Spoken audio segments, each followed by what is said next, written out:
नमस्कार दोस्तों, जय हिंद, वंदे मातरम। स्वागत है आपका अपने टीटी फैमिली शिक्षकों के परिवार जायसवाल कोचिंग सेंटर पर, पावर्ड बाय शिक्षा ही प्रकाश है।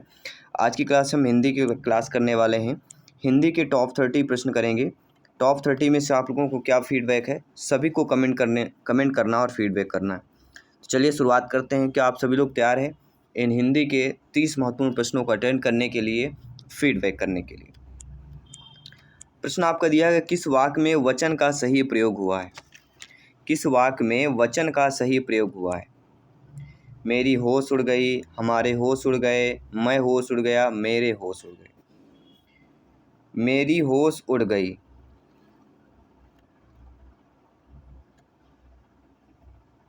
मेरी होश उड़ गई। क्या वह वचन का सही प्रयोग इसमें हो रहा है?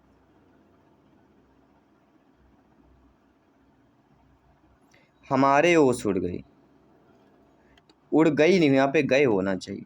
हमारे होश उड़ गए, मैं होश उड़ गया, मेरे होश उड़ गए, ऐसा होना चाहिए।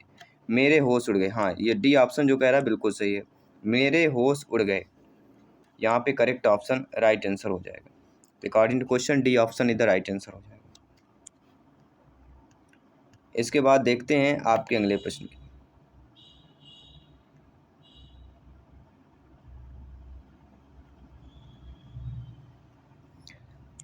अगला प्रश्न है कि बहुभाषिक कक्षा के संदर्भ में आप इनमें से किस गतिविधि को सर्वाधिक उचित समझेंगे?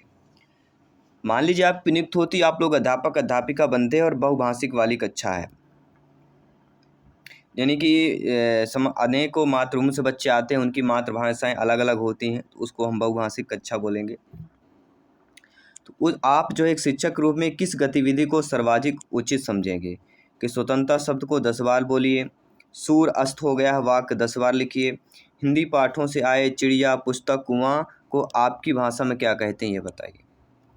बहुभाषा का तात्पर्य यही होता है, अनेकों मातृभाषाएं से आए हुए बच्चा, अनेकों मातृभूमि से आए हुए बच्चे। तो यहाँ पे क्योंकि चिड़िया पुस्तक कुआं सभी बच्चे अपनी अपनी क्या है भाषा में लिखेंगे, अपनी अपनी मातृभाषा में लिखेंगे।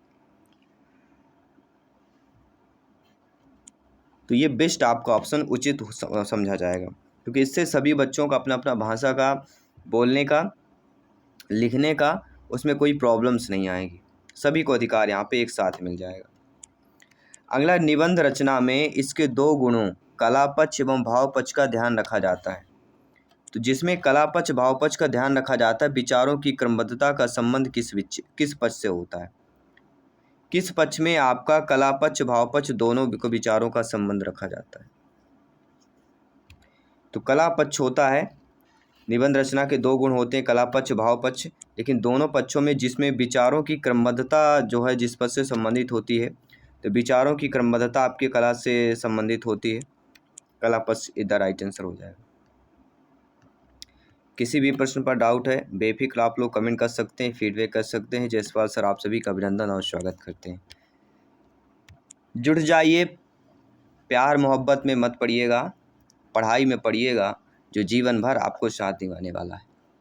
तो प्यार मोहब्बत ये बाद में भी हो जाएगा, ये समय है दोस्तों पढ़ने का, अपने सपने को साकार करने का। तो लग जाइए, मेहनत कीजिए और सफलता के बाद सब कुछ आपको मिलने वाला है। प्रश्न है, बच्चों की मौखिक भाषा का सतत आकलन करने का सबसे बेहतर तरीका क्या होता है? शब्द पढ़वाना, प्रश्नों को उत्तर पूछना, विभिन्न संदर्भों में बातचीत, या सुने हुए को फिर से पूछना। तो बच्चों की मौखिक भाषा का अगर सतत आकलन करना हो तो सबसे बेहतर तरीका क्या हो जाएगा? सतत मतलब बार बार, मतलब विभिन्नता की बात कर रहे हैं। सतत का संबंध विभिन्नता, विभिन्न से हो जाता है, तो प्रश्नों का और शब्दों का संबंध से हम सही सटीक आंसर निकाल लेते हैं। सतत आकलन मतलब विभिन्न संदर्भों में बातचीत, विभिन्न मतलब अलग अलग, सतत में भी होता है बार बार, कई बार प्रयास करना, और प्रयास होता है कई बार विभिन्न तरीकों से भी हो सकता है, कोई जरूरी नहीं कि एक ही तरीका बार बार अपनाया जाए, ठीक है ना। अगला प्रश्न है, भारतीय पाठ योजना को हार्वर्ड उपागम द्वारा आधारित उन पर किसका प्रभाव है? तो क्या आप सभी लोग जानते समझते हैं, क्या जानते समझते हैं कि भारतीय पाठ योजना जो हार्वर्ड उपागम पर आधारित है, उन पर किसका प्रभाव है? जर्मन उपागम, ब्रिटिश उपागम, रूसी उपागम या ग्रीक उपागम की बात करें। देखिए, भारतीय पाठ योजना में हर्बर्ट उपागम का प्रभाव जो होता है कहीं ना कहीं सीखने के ग्रहणशील दबाव सिद्धांत पर होता है। इसमें आपके पंचपदी प्रणाली, शिक्षण पर बल दिया जाता है, पूर्व ज्ञान पे महत्व दिया जाता है, शिक्षण के मनोवैज्ञानिक सिद्धांतों का पालन किया जाता है। लेकिन अगर इस प्रकार के ऑप्शंस आपकी स्क्रीन पर आ जाए जैसे आपके अभी दिए हुए हैं, तब आप एग्जाम में क्या करेंगे? तब आप एग्जाम में इसका सटीक आंसर क्या लगाएंगे, ये आपको बताना है।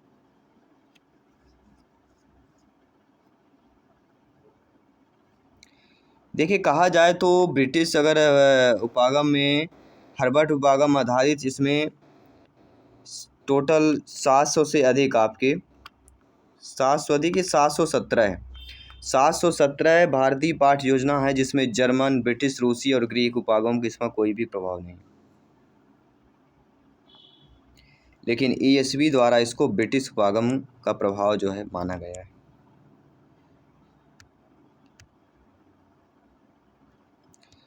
अगला जो प्रश्न है कि परंपरागत कक्षा शिक्षण को बदलने एवं सुधारने की प्रेरणा देने वाली वह उत्तम तकनीक है इसमें शिक्षक का एकाकीपन दूर होता है और शिक्षण में गुणात्मक वृद्धि होती है। तो उपयुक्त जो परिभाषा है, ये उपयुक्त परिभाषा दी गई है वह किससे हो जाएगी? परिभाषा हमारी क्या दी गई है? परिभाषा साथियों दी गई है कि परंपरागत कक्षा शिक्षण को बदलने और सुधारने की प्रेरणा देने वाली ये उत्तम तकनीक है। ये परिभाषा दल शिक्षण विधि की कहला जाती है। अगला प्रश्न है वह प्रबंध जिसमें विद्यार्थी अपना अध्ययन कार्य अध्यापक की देख रेख में पूर्ण करते। बहुत अच्छा प्रश्न पूछा गया, कई बार पूछा गया, रिपीट हुआ प्रश्न है।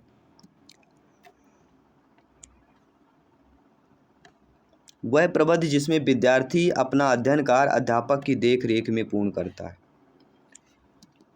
देखिए, अगर अध्यापक के देख रेख में पूरा कार्य हो रहा है तो कहीं ना कहीं पर्यवेक्षित अध्ययन कहलाएगा। पर्यवेक्षित, निर्देशित अध्ययन, ट्यूटोरियल भी इसको कहा जाता है। अगर ट्यूटोरियल ऑप्शन आए तो आपको कर लेना है, ठीक है।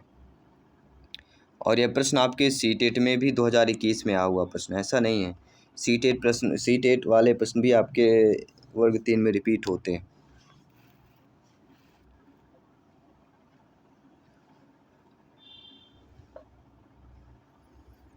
ठीक है, सभी लोग समझ गए। चलिए आइए बात करते हैं, आपके अगले प्रश्न की बात कर लेते हैं। अगला प्रश्न भी दिया गया कि सुनना भाषाई कौशल का प्रथम सोपान है, क्योंकि क्यों है? भाषाई कौशल में 4 हैं, सुनना, बोलना, पढ़ना, लिखना। लेकिन सुनना आपका यह प्रथम सोपान क्यों है? इसका रीज़न क्या है? कैसे आप बता पाएंगे कि प्रथम सोपान है सुनना? तो आप सभी लोग ये जानते होंगे, आप सभी लोग यानी सर्वव्याख्याता लोग हैं, कि आरंभ से बालक अपने माता पिता को बोलते सुनता है और धीरे धीरे अनुकरण करने लगता है। सुनना, क्योंकि बच्चा जो है सुनना आरंभ में क्या करता है, सुनकर ही अपने माता पिता को जो बोलते हैं उनको सुनता है और धीरे धीरे अनुकरण करता है। इसलिए प्रथम सोपान सुनने को बोला गया, क्योंकि सर्वप्रथम जो होता है वह सुन ही सकता है बच्चा, इसलिए सुनना पहले सोपान पे रखा गया है। आइए बात कर लेते हैं अगले प्रश्न की। हर एक क्वेश्चन का आप सभी लोगों को कमेंट करना, फीडबैक करना है। ओस का पर्यायवाची शब्द इनमें से नहीं है। मतलब ओस का पर्यायवाची होता क्या क्या है? ओस का पर्यायवाची तुषार होता है। ओस का पर्यायवाची आपका शबनम होता है। शबनम के साथ साथ हिमकर, तुहिनकर होता है, लेकिन अंशु नहीं होता है। अंशु किसका पर्यायवाची है? ये भी जानना आप सभी के लिए जरूरी है। तो अंशु का पर्यायवाची अगर आता है तो अंशु किसका हो जाता है? अंशु हो जाता है किरण का। किसका पर्यायवाची? किरण का पर्यायवाची हो जाता है।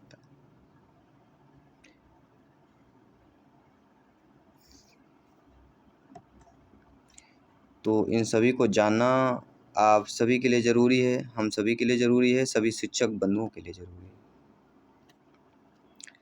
अगला प्रश्न, इनमें से प्राथमिक स्तर पर भाषा शिक्षण का कौन सा उद्देश्य अनिवार्यतः नहीं है? मतलब प्राथमिक स्तर में भाषा शिक्षण का ऐसा उद्देश्य बताना जो अनिवार्यतः अनिवार्य ना हो। इस उद्देश्य के बिना भी शिक्षण प्रक्रिया चल सकती है।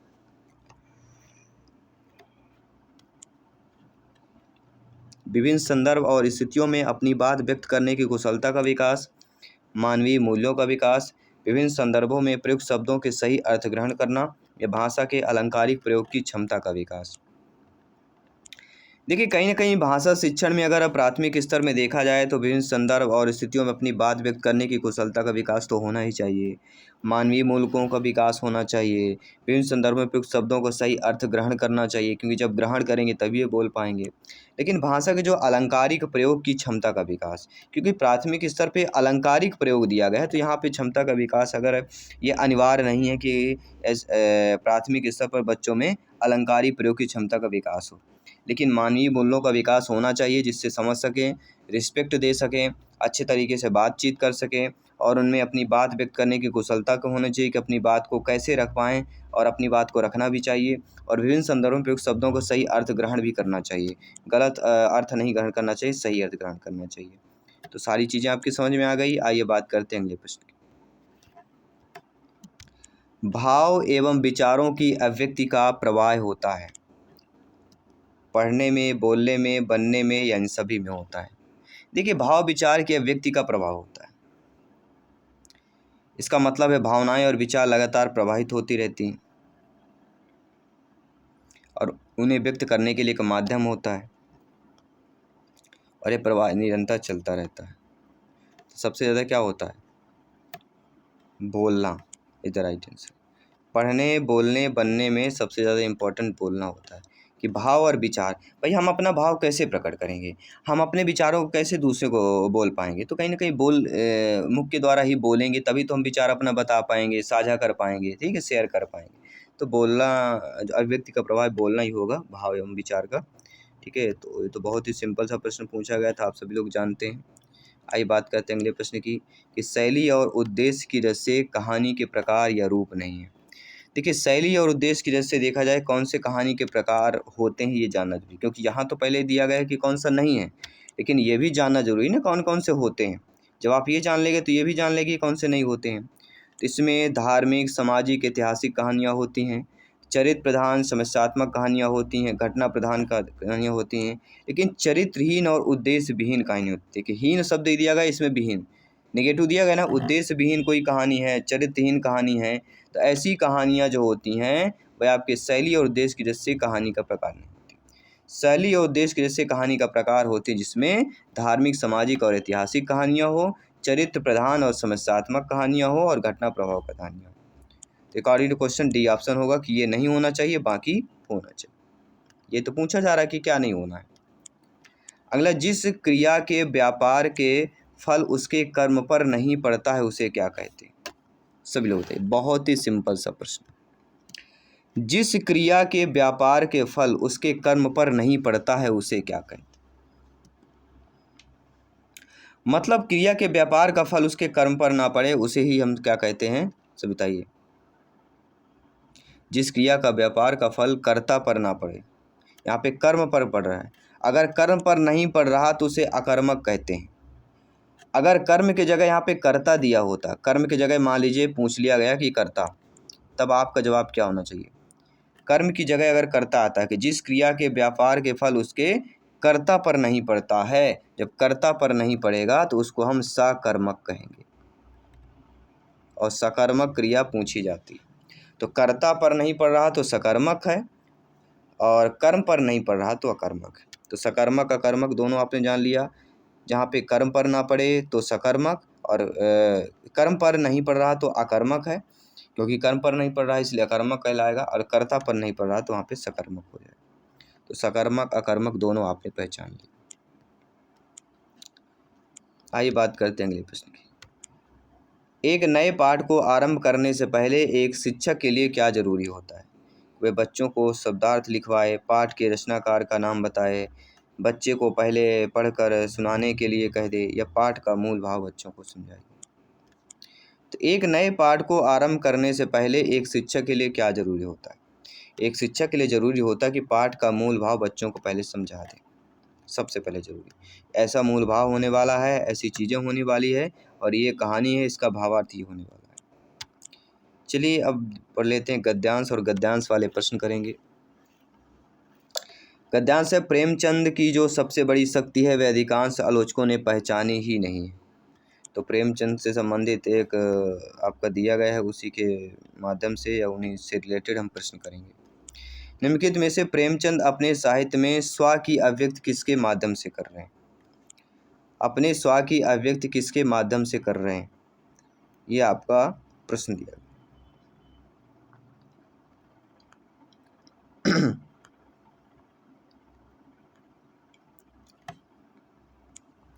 कहीं ना कहीं उनके समझ साहित्य उनकी अभिव्यक्ति की बात कर रहे हैं। तो प्रेमचंद के प्रत्येक पात्र पर उनके व्यक्तित्व की बात करेंगे।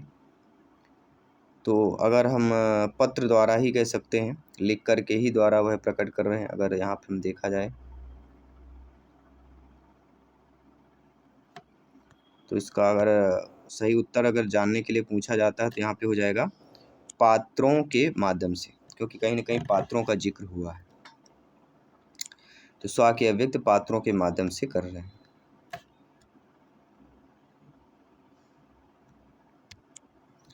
अगला प्रश्न, उपयुक्त गद्यांश में प्रयुक्त शब्द अनुभूति में कौन सा उपसर्ग होगा? अनुभूति उपसर्ग कहाँ लगता है, पहले ये जानना जरूरी। उपसर्ग कहाँ लगता है? उपसर्ग पहले लगता है और प्रत्यय बाद में लगता है। तो शब्द क्या दिया गया? अनुभूति। तो अनुभूति में कौन सा हो जाएगा? अनु। अब देखिए किस ऑप्शन में दिया गया है, तो अनु देखेंगे हमारा डी ऑप्शन में दिया गया है। तो हमें ये ऑप्शन भी देखने की ज़रूरत नहीं थी। यहाँ पे अगर कोई उपसर्ग पूछा जाता है तो अनु उपसर्ग हो जाएगा, ये सभी जानते हैं। इतना तो ग्रामर आप पढ़ते आ रहे हैं बचपन से, नॉर्मल सी बात है, आप सभी लोग समझते हैं। बात करेंगे अगले प्रश्न की कि प्रेमचंद का कला विषयक सिद्धांत किसके लिए था? तो कला विषय कला नैतिकता के लिए था। किसके लिए कला जो सिद्धांत था वह कला नैतिकता के लिए था। क्योंकि कहीं ना कहीं आपने पढ़ा ही होगा कि अपने नैतिक, राष्ट्रीय, भाविक व्यक्तित्व को अनेकानेक कल्पित नर नारियों के चरित्र के बांट कर अपने साहित्य पर छा गए हैं। तो इधर राइट आंसर हो जाएगा। कुछ चीज़ें हैं आपको समझना पड़ेगा, और ये भी छोटा सा ही प्रश्न दिया गया है, तो इसको भी आप सभी लोग जानते हैं कि नैतिक का विलोम अनैतिक ही होगा। तो ये तो बहुत ही सिंपल सा प्रश्न था जो कि आप सभी लोग अच्छे तरीके से पहचान गए होंगे। इस तरह के प्रश्नों को बिल्कुल फीडबैक आप बेहतर तरीके से देखते हैं, जानते समझते हैं। प्रेमचंद के उपन्यासों में उनकी आत्म अभिव्यक्ति की दृष्टिगत होती है क्यों? प्रेमचंद के उपन्यास में देखा जाए उनकी जो आत्म अभिव्यक्ति होती है उनके दृष्टिगत होती है। क्यों होती है? क्योंकि उनके पात्र उनके व्यक्तित्व को वहन करते हैं। उनके जो पात्र होते हैं उनके क्या करते हैं? उनके आपके व्यक्तित्व को वहन करते हैं। First option is right answer. अगला प्रश्न है, बड़े सम्मान और सत्कार को स्वागत करना है, यह अर्थ इनमें से किस मुहावरे का होता है? तो बड़े सम्मान और सत्कार के साथ स्वागत करना है मतलब सिर आंखों पर बैठा। कहते हैं ना उसको तो बड़ा सम्मान और बड़ा सत्कार हुआ, मतलब उनको सिर आंखों पे बैठाया गया और मुझे कुछ नहीं हुआ है, ऐसा प्रतिक्रिया आपको देखने में कि उसको तो सिर आंखों पे बैठा लेते हैं, मतलब उसको बहुत लाड प्यार मिला। अगला, निम्नलिखित में से प्रेमचंद को नीति का कलाकार माना जाता है। नीति का कलाकार इसलिए माना जाता है क्योंकि जीवन में सात्विकता को उन्होंने महत्व दिया। किसको महत्व दिया है? प्रेमचंद जी ने सात्विकता को महत्व दिया, इसलिए उन्हें नीति का कलाकार मानता है।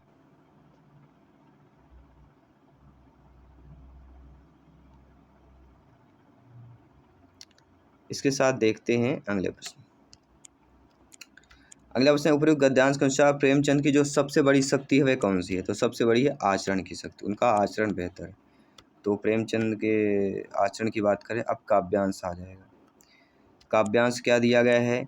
देख आया चंद्र गहना, देखता तो दृश्य अब मैं, मेड़ पर इस खेत की बैठा अकेला, एक बीते के बराबर यह हरा ठिंग ना चना।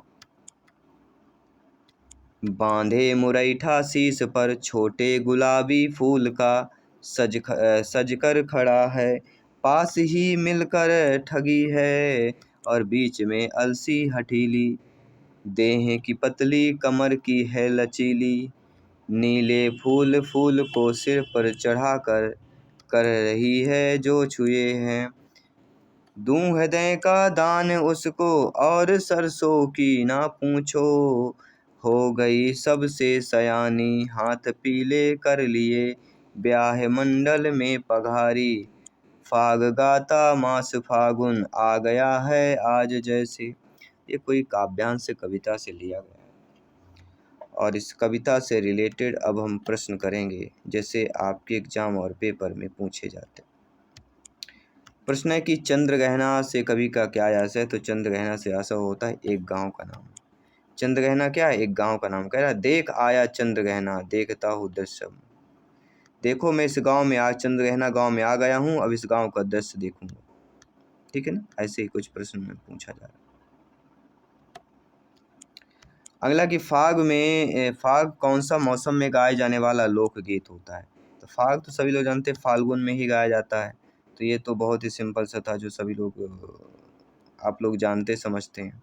ठीक है ना। अगला जो प्रश्न है आलसी के संदर्भ में कौन सा वाक्य गलत है? तो आलसी हठीला होता है, कमर लचीली होकर पतली होगी, लेकिन सयानी को नहीं बोलते। आलसी को सयानी नहीं बोला जाता है, बाकी हठीला, कमर लचीली हो गई, पतली देह हो गई, ऐसा उसको बोला जाता है।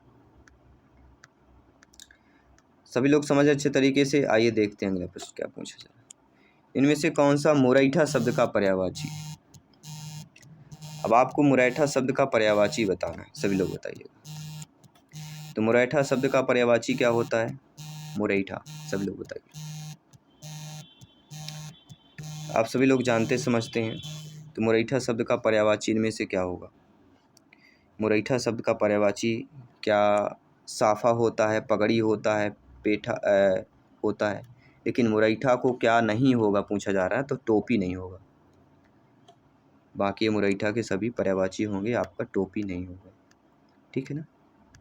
चलिए सभी लोग बताइएगा, सभी लोग बताइएगा और सभी लोग फीडबैक भी कीजिए। आइए देखते हैं अगला प्रश्न। हाथ पीले करना मुहावरे का अर्थ क्या होता है? तो हाथ पीले करना मतलब विवाह करना, तो सिंपल सी बात है। आपके घर वाले भी बोल रहे होंगे, जिनका नहीं हुआ है और जिनका हो गया है वो बोल रहे हैं का वैसे पहले की ज़िंदगी बेहतर थी। जिनका नहीं हुआ है वो बोल रहे हैं घर वाले बस देख रहे हैं, जल्दी जल्द पीला होने वाला है। जिनके पीले हो गए 1-2 साल हो गए हैं, बोलते हैं कैसे क्यों पीले हो गए। और कुछ लोग बोलते हैं अच्छा हुआ उनका फैमिली, उनका जो संबंध है, उनका जो कहते हैं ना एक दूसरे का समझने वाले मिल जाते हैं तो वो बेहतर होता है, एक साथी होता है। पार्टनर इसीलिए बोला जाता है क्योंकि पार्टनर मतलब होता है 2 भाग हैं। जैसे आप आटा पिसवाते हैं ना, तो 2 भाग होता है, एक फिक्स रहता है, एक चलता है। क्योंकि एक पार्ट से आपका आटा नहीं पिस सकता, दोनों पार्ट की आवश्यकता होती तभी आटा पिसता है। उसी प्रकार से पार्टनर और जीवन साथी होता है। तो मेड़ पर इस खेत की बैठा अकेला वाक्य में क्रिया को पहचानना है। तो क्रिया किसको हम बोलेंगे? ठीक है, सभी लोग बताइए क्रिया हम किसको बोलेंगे? क्रिया किसको बोलेंगे? मेड़ को, खेत को, बैठे को, अकेले को? मेड़ पर इस खेत की बैठा अकेला, मेड़ पर इस खेत की बैठा अकेला। कोई भी शब्द जो इंगित करे कि कोई व्यक्ति या चीज़ क्या कर रहा है या कोई चीज़ कैसी है, उसे क्रिया माना जाता है। क्रिया का तात्पर्य होता है किसी कार्य के किए जाने से। तो मेड़ पर इस खेत की बैठा अकेला, तो क्या कर रहा है? अकेला क्या है? केवल बैठा हुआ है। तो बैठा यहाँ पे क्या हो जाएगा? क्रिया हो जाएगा। ठीक है, तो यहाँ पे थर्ड ऑप्शन जो राइट आंसर हो जाएगा। इसके बाद बढ़ते हैं आपके अगले प्रश्न की तरफ। अलसी ने अपने सिर पर किस रंग के फूल चढ़ाए रखे? तो अलसी ने किस रंग के फूल चढ़ाए भैया? आपने क्या पढ़ा है? देखिए नीले फूल दिया गया ना, देह पतली कमर है, कमर की है लचीली, नीले फूल फूल को सिर पर चढ़ा। तो नीले फूल वाला देखिए कहाँ पे ऑप्शन दिया गया है, तो नीले फूल वाले ऑप्शन को हमें सही कर लेना है, मतलब नीले रंग की बात कर रहे हैं। और इस 30वां प्रश्न है कि इनमें से अभिप्रेरणा का परिणाम क्या होता है? अंतर्देशित व्यवहार, लक्ष्य केंद्रित व्यवहार, अल्पकालीन से सूक्ष्मकालीन व्यवहार या अंतर्देशित एवं अल्पकालीन व्यवहार। तो अभिप्रेरणा का परिणाम क्या होता है? अभिप्रेरणा का परिणाम होता है लक्ष्य केंद्रित व्यवहार। तो ये रहे हम 30 क्वेश्चन हमने हिंदी के किया। 30 में से आप लोगों को क्या फीडबैक रहा है नीचे कमेंट बॉक्स में अवश्य बताना है, सभी को फीडबैक करना है। सभी मित्रों को जय हिंद, वंदे मातरम। मिलते हैं आपके अगले क्लास पे, अगले सेट पे। जय हिंद साथियों, धन्यवाद सभी का।